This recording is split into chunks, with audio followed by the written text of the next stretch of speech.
ايش قد نسبة الصراحة اللي عنده في فقرة اني صريح. في البداية أهلا وسهلا بك، رحب بك أجمل ترحيب في برنامج لايف تايم وفقرة أنا صريح.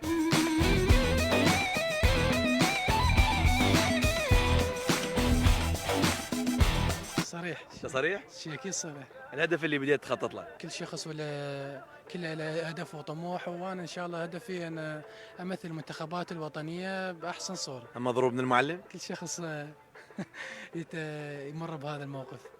من اللاعب اللي يشبهك؟ شبه كرر سعد. إذا أجتك هدية وما عجبتك شو تسوي؟ الهديه لا ترد. يعني إذا أكو شخص تريد تركب بس أنت يعني مجبور بس ما تقدر توضح له شلون؟ انا صريح، قلت لك صريح من البدايه، صريح قبل اوضح له.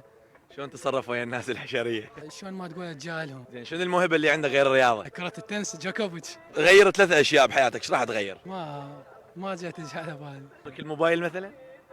لا ما تتزوج أكثر من وحدة؟ لا يمي. شنو اسم الدلع من كنت صغير؟ يصحوا لي جعفور.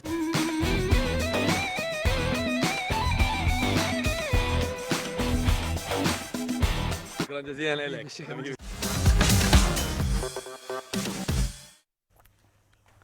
شكرا جعفوري وشكرا انوار، وان شاء الله نشوفك باحلى صوره. طبعا جعفر من افضل المهاجمين اللي شفناهم بالدوري، لاعب يعني مهاري قوي، هداف، يعرف يوقف.